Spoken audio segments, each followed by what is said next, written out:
Wheaties presents Dimension X.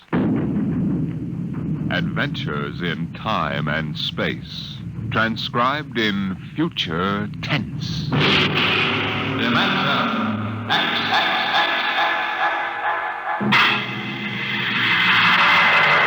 On stage tonight, Dimension X, another in the Wheaties' big parade of exciting half-hour presentations. Just about the time you're getting up tomorrow morning, you know what's happened? You've been without food for so long that you gotta get more if you're going to get your work done. That's why first you need your Wheaties. Sure, Wheaties. Because when you dip into those golden flakes, you're getting real whole wheat. Yup, every single Wheaties is a kernel of wheat. And you know what that means? Vitality for working well, feeling well, looking well. Whole wheat energy, whole wheat vitamins. All the goodness of plump whole wheat in crisp little flakes that are mighty nice to meet any morning of the week. So be good to yourself. Tuck into the Wheaties at 7 a.m. and see if you don't feel the difference. Have yourself breakfast of champions and see how Wheaties at 7 can help at 11. Come on now, try them.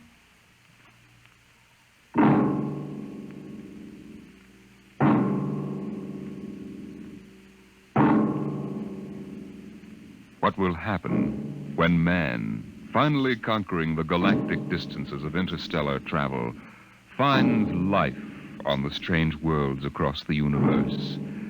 Will he discover civilizations of incredibly advanced scientific knowledge, or primitive cultures deep in a stone age of savagery? Here is a story of the relation between men of our world and beings from beyond the stars. On the desk stood a yellow bowl, the profile a simple curve, clean and sharp. The body was thin without fragility, and the beauty of its shape was matched by the glowing intensity of the glaze, a glorious transparent yellow, soothing as sunlight, yet glowing with the fire of a volcano's core. The desk belonged to Michael Tom, Regional Administrator for the Department of Interplanetary Affairs.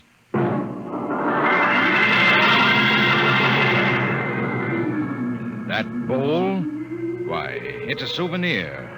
I got it many years ago on the planet Firsk. I'd been out on the Channel Planet in the Frontier Service for 19 months. When my transfer came through to Firsk, I was surprised to see that I'd been promoted 3 grades, and my orders read to report to the regional office as assistant resident.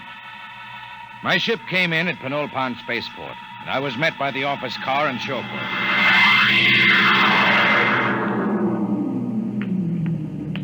Mr. Tom? That's right. I'm Wirachek, sir. Welcome to Firsk. Thanks. Well, I didn't expect to find a 1992 Rolls here. The resident had it shipped out in parts. Mr. Koval changes every year for the new model. Pretty smooth. Hey, this is certainly different from the Channel Planet. Nothing there but ice, frost fleas, and the dullest aborigines in the system. Well, you won't find the aborigines very dull here. What kind of people are they? The Mituan? Well, they're humanoid. Very close to us systemically. Tall, sort of amber-colored and graceful. Oh, is that one, the girl balancing the bowl on her head? Yeah, she's a Mituan. Uh-huh. There isn't a very big human population of Firsk. Well. Looks like Mike Tom has found a home in the service. You haven't met Mr. Koval yet, have you? What do you mean by that? Oh, nothing, sir, nothing. Look, Wirachek, if there's anything wrong, you'd better tell me. Well, there's nothing, sir. Nothing you won't find out. It's just that Mr. Koval is a very forceful personality. Very forceful.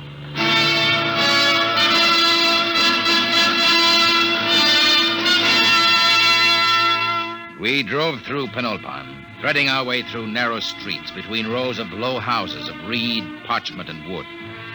Canals of green water laced the city, and the bridges trailed ivy and orange flowers. Suddenly, we turned a corner, and there on the bank of the main canal was a large concrete and glass building, Earth-style. This was the district office, and in a room that gleamed with black plastic and glass, I found George Koval, senior resident. You're Tom? Michael Tom? Yes, sir. My last junior took off for the hills with a dancer from a Me Too and grog shop. If I have any trouble with you, I'll ship you back to Earth with a minus 50 efficiency rating. That clear? That's clear, sir. And don't get edgy with me. Sit down. Now, listen, Tom, I'm easy to get along with. I like things done right the first time. Got to give a good example for the gooks. Gooks? Yeah, the natives. I don't know what's good for them. I brought in a high-grade silica yarn to replace the root fiber they were using in fish nets. Took me 3 months to talk them into using it. I thought the Bureau policy was to avoid introducing Earth technology to stable cultures. Yeah, that's what those boneheads at the main office say. They don't have to live here. Have you seen those pigsties they live in? There isn't a concrete building on the planet. The Me Too and delegation, Mr. Colville. Tell them I'm busy for 15 minutes. Yes, sir. Well, I'll be going along then, sir. Why? Well, if you're busy. Forget it. I always let those gooks wait at least 15 minutes. Softens them up. They're not hard to handle, if you know how. I was assigned to pest control, a duty Colville considered beneath his dignity. In the next few weeks, I carted rat poison and insect spray through the poorest sections of Penolpan, where the trees ended and the plains stretched out to the Cookmank Mountains. It was there that I first heard of the Potters of Firsk. I had found a pottery bazaar, long shelves of jars of every size and shape, crocks, paper-thin vases, bowls, demijohns, tankards. The glazes were remarkable, deep, glowing colors. And yet, something was missing. I looked up and down the shelves. Mr. Tom, is anything wrong? No, it's just, Oh, I've got it. There isn't any yellow. Yellow? That's right. There are no yellow glazes at all. They have every other color. Ruby, green. There's a jar that's translucent, but no yellow. Well, maybe it's a superstition. Could be. Yellow might be connected with death or disease. Well, you can find out, Mr. Tom. Here comes a Me Too, and she probably runs the place. May I help you, sir? Oh, you speak English. I must. We trade with the Earth colony. Your wares are very beautiful. For example, how much is this bowl? 75 credits. That much? They are our ancestors. And to sell them as cheaply as wood or glass would be irreverent. Your ancestors? You mean the bowls? Yes.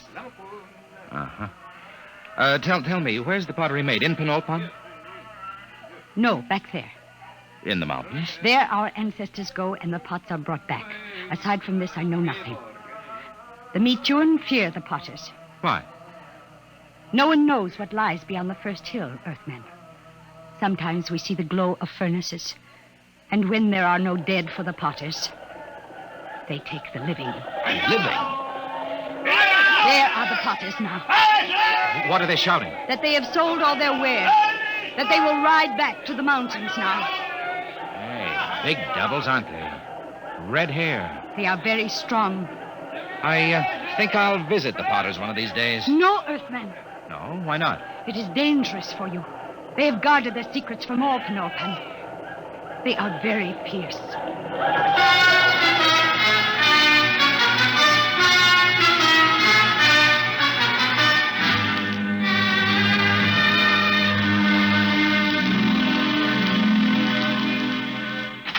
Tom, where the devil you been? I told you to get the estimates for that power plant. I put them on your desk, sir.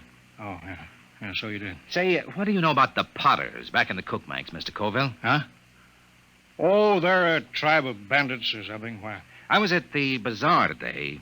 A girl called the vases ancestors. It seemed strange. Ancestor? Well, it probably has something to do with religious death rites. They take away the dead bodies and cremate them for a fee or trade goods.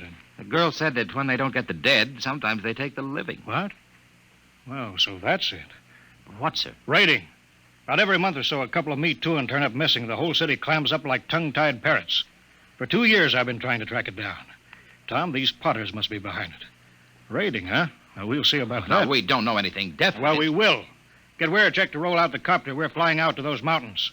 I'll put a stop to this if I have to blow them clean off the planet.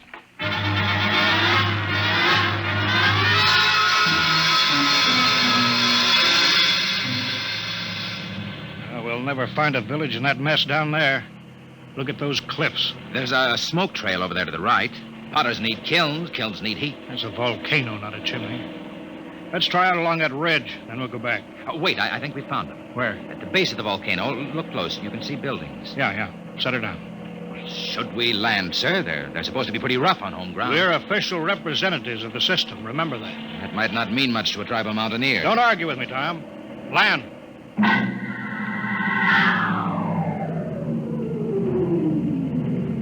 Get your pistol ready. I don't see anybody. The village is deserted. They're hiding. It's the Potters, all right. There's a heap of old broken jars. But I don't see the kiln. We'll stay here till something moves. What's that? One of the Potters. Wait a minute. Here they come. 3 of them. You cover them, Tom. I'll do the talking. Hey there, you! What brings strangers to the village of the Potters? I'm Colville, chief of the Planetary Affairs Bureau in Penulpan. This is an official visit to see how things are going with you. We make no complaints. Oh? I've heard reports of you Potters kidnapping Meat Tuan. Is there any truth in that? There is an ancient agreement. The Potters are granted the bodies of the dead, and occasionally, when the need is great, we do anticipate nature by a year or 2. You mean you admit it? The soul lives forever. In the bowl it's beautified. What do you mean? Look here, just what do you do with the corpses? Our glazes require lead, sand, clay, alkali, spar, and lime. All but the lime is at our hand, and this we take from the bones of the dead. I see. Well, we don't want to interfere in any native customs or rights. Corpses, that's between you and the Meat Tuan. If you need lime, I can ship you in tons of it. Natural lime is a poor substitute for fresh live bones. The spirit of the person is in the bones, and it passes into the glaze and gives it an inner fire. Well, you listen to me. I don't care what you use as long as there's no kidnapping or murder. Tell me, Potter. I don't see any furnaces. Where are your kilns? Our firing is done by the great monthly burn. You mean the volcano? Yes, Earthman. Once each month, the heat roars up white and glowing. I see. Potter, why don't you ever use yellow glaze? Yellow glaze? We have no metal to give the pure, rich yellow, the color of the sun.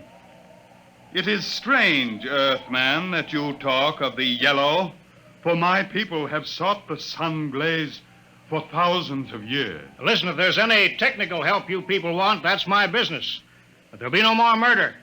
If necessary, I'll put a stop to the potting altogether. Your words are not friendly. Don't think I can't do it. I'll drop an atom bomb down the throat of your volcano and cave in the whole mountain. We'd better pull out, Mr. Colville. Shut up, Tom. You understand? My job is to protect everyone on this mud-hole planet, and that includes the Meat Tuan. Get back in the copter, Mr. Colville. They're getting ugly. Fire over their heads. Keep them back. Quick, get in, sir. They're scared now, but in a minute they may jump us. All right, let's go. Don't worry, Tom. Now those cooks know who's boss. Now, sir, we won't have any more trouble from the Potters.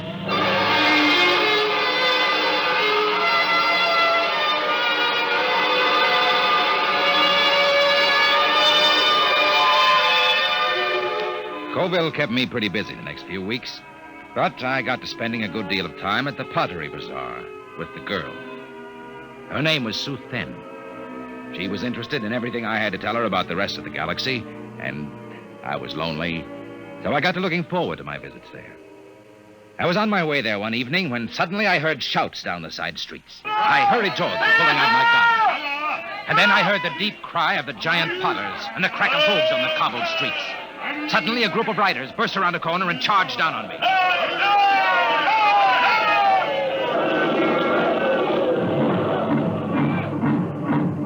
When they were gone, I hurried to the Pottery Bazaar. Sue Then was gone. Earthman! Earthman! She's not here. They took her. The Potters? She has gone to her ancestors. Did they kill her? No, they have taken her to the hills. But soon she will live forever, her spirit wrapped in the glorious glaze. Sue Then. There is nothing to be done. When the Potters take you, it is the end.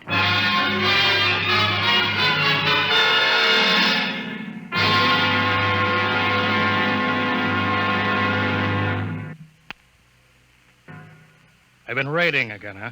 Pour me to one tonight. Bring the copter around in front. It's ready. Tom, I'm going to break out the atom bomb from the arms locker. You fly out there and drop it down that volcano crater. I'll teach those murdering devils a lesson they won't forget. But the Meat They'll Tuan come crawling to the city on their hands and knees. I know how to run this planet.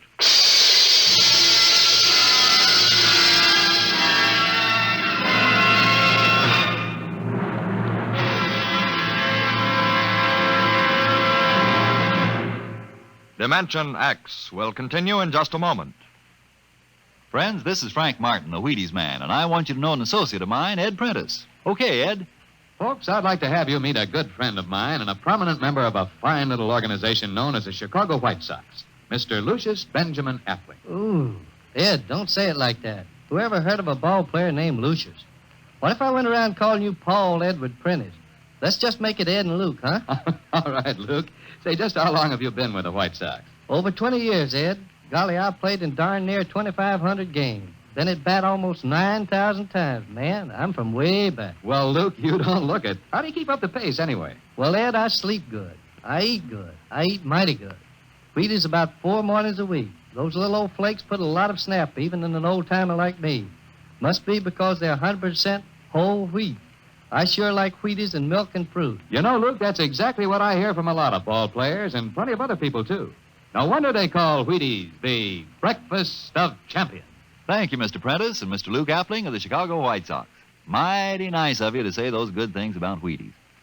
Now, folks, you and I may not be playing baseball for a living, but we can use those whole wheat Wheaties, too. Step around to the grocery tomorrow yourself for Wheaties, breakfast of champions. Breakfast for you.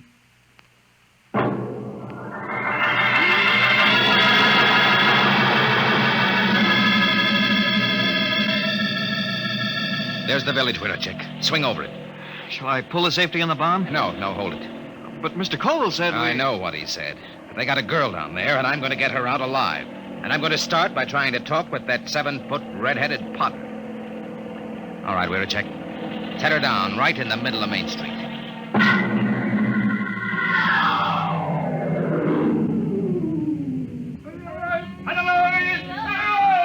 Have your gun ready, we're a check. Here they come. Tall one's the chief.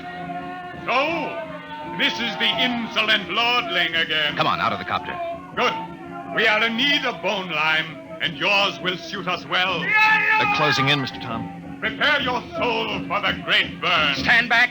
I'll kill a lot of Potters, and you'll be the first. I've come for the 4 Me Too that you took from Penolpon. You don't seem to understand that we can punish. Aye, aye. We can kill you before you can do much damage.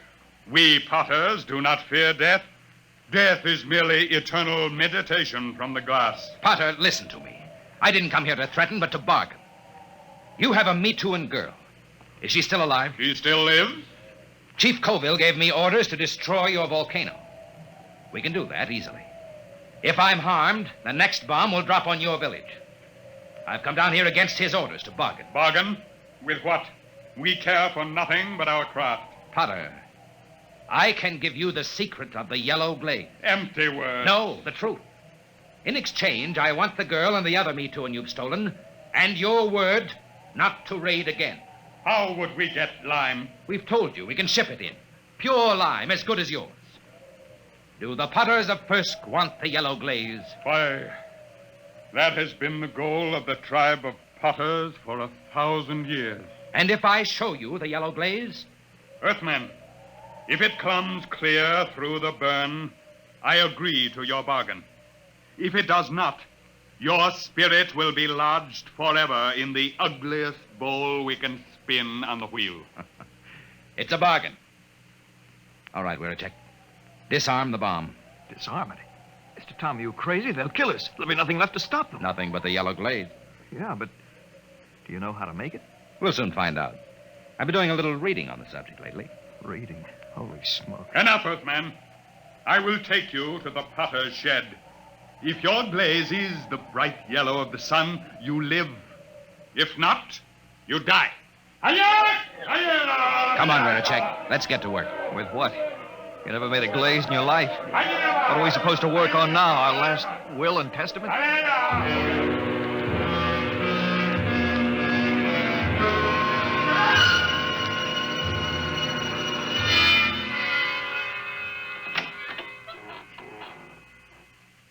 Who's that? Suzanne.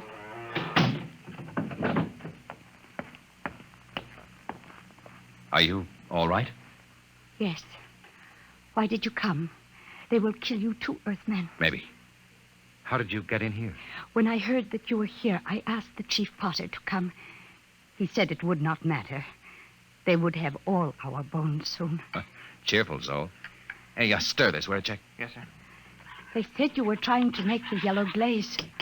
Oh, Earthmen, we will die. This goo may turn out yellow. It had better. No one on Firsk has been able to make it. But I'm not from Firsk. Hang on, Suthen. We're not dead yet. Earthman, I am glad you came. Although I wish you had not. Suthen. All right, Werechek. Call that redhead. Tell him I got his glaze ready. Hey! Hey, you out there. Earthman, are you ready? Here's your glaze. Test it. You have 6 bowls of glaze. I'm no potter. This stuff ought to turn out yellow, but I can't be sure in one mixture. We will coat 6 tablets, one with each glaze. Then we will fire them. How long will it take? 20 hours before you know if the burn has brought you life or death.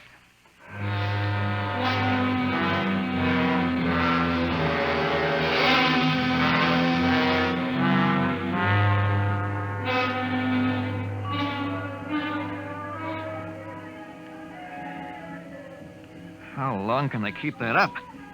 It's been hours. Tiles ought to be done soon. Earthman, here comes the chief potter. It must be time. The tiles are cooled. It is time now to open the kiln and test your glaze. A bargain has been made. The glaze is yellow, or you die. I will open the kiln. How are they, Mr. Tom? Mr. Tom? I can't see inside. It's dark. All right, Potter, pull them out. What are you waiting for? I will remove the first tile. No. A dull, dirty brown, Earthman. Pull out the next one. The color of mud. Now, wait a minute. What is the use? There is no yellow glaze. Get that next tile out. We made a bargain. Mr. Brown, your glazes are worse than the feeblest work of our children. Prepare your spirits for the great burn. Now, wait. Look in there. The next tile. Get it out here. Earthman, you waste time. Well, I'll get it out myself. There. Look at it. Yellow. Bright, shining yellow. There it is. The yellow glaze.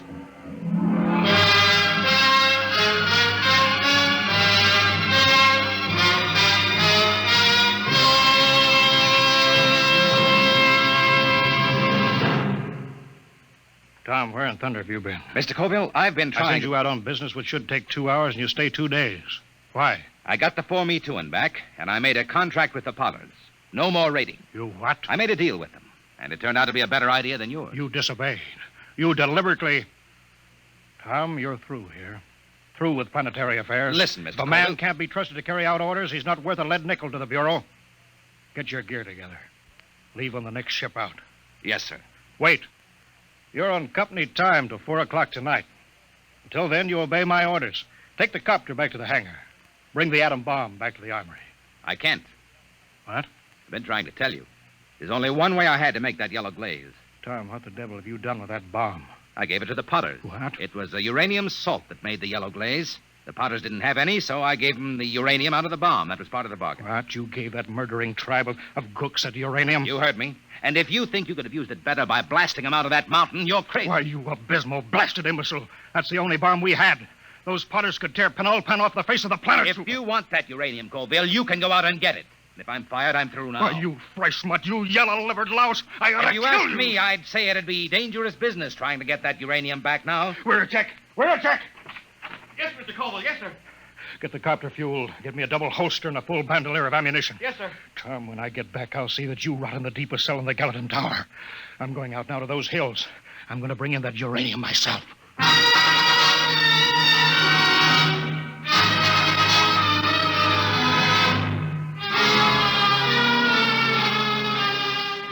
Two days later, Werechek came into my office. His face was pale. His hands shook with excitement. He's here, Mr. Tom. He's here. Colville? No, the Chief Potter. The Potter. Bring him in. Should I call the guard? Just bring him in.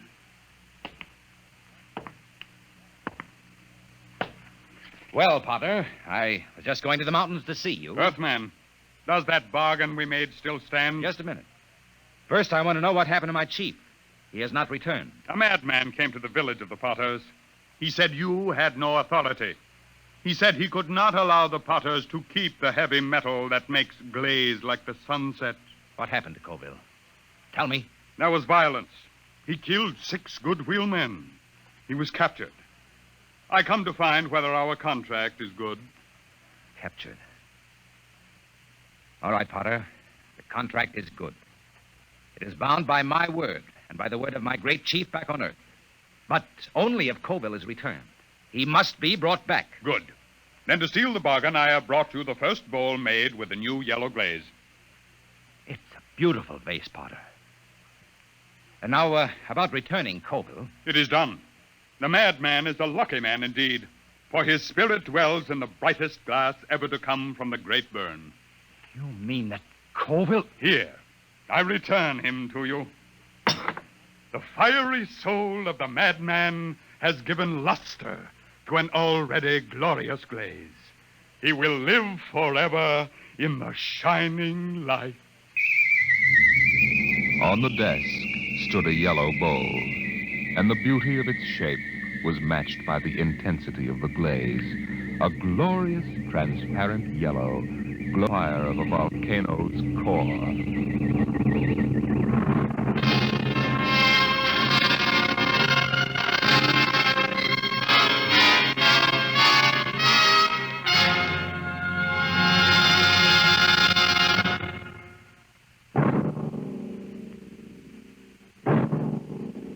Tonight, Dimension X has transcribed The Potters of Firsk, written by Jack Vance and adapted for radio by Ernest Kenoy. Featured in the cast were Carl Weber as Michael Tom, Wendell Holmes as Colville, and Raymond Edward Johnson as the chief of the Potters. Your narrator, Norman Rose. Music by Albert Berman. Engineer, Bill Chambers. Dimension X is produced by Van Woodward and directed by Edward King.